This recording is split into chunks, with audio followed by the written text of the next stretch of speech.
Envoyez ce message à Issa Chiroma Bakary.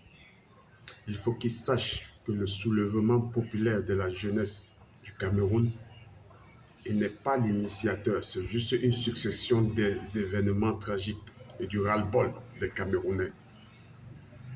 Donc les gens se sont soulevés parce qu'ils veulent faire passer un message au président Paul Biya, qu'ils sont fatigués de lui.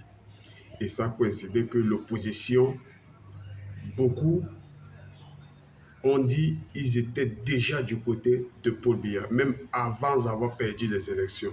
Par contre, Issa Chiroma, lui, il a dit qu'il ne se ralliait pas à Paul Biya, qu'il restait un opposant et qu'il voulait diriger le pays.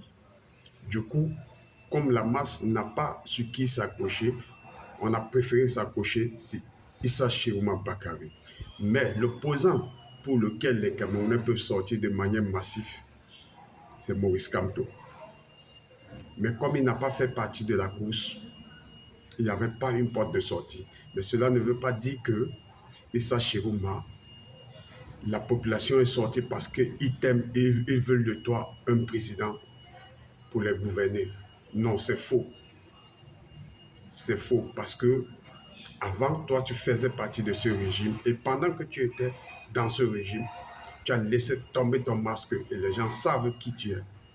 C'est comme si tu venais nous faire comprendre que demain, Atanga Nandi quitte le régime et il nous fait comprendre qu'il veut gouverner le Cameroun et que nous devons lui faire confiance. Est-ce que ça serait possible? Non, c'est impossible.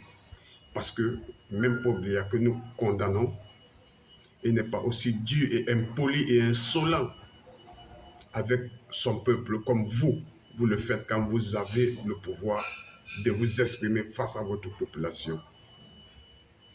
Et la politique, c'est comme la Bible. C'est comme la religion, elle ne ment pas. Celui qui a trahi Jésus hier, quand il a voulu rejoindre les masses, la masse lui a fait comprendre que non, si tu as trahi Jésus hier, tu nous trahiras aujourd'hui. On ne veut pas de toi. C'est valable dans tous les domaines. Issa Chiroma, tu n'es pas le candidat du peuple et si tu as perdu les élections, tu attends les élections prochaines que de faire les gens mourir et ajouter les cadavres sur les cadavres. Nous disons stop. Les Camerounais n'ont pas le droit de mourir gratuitement.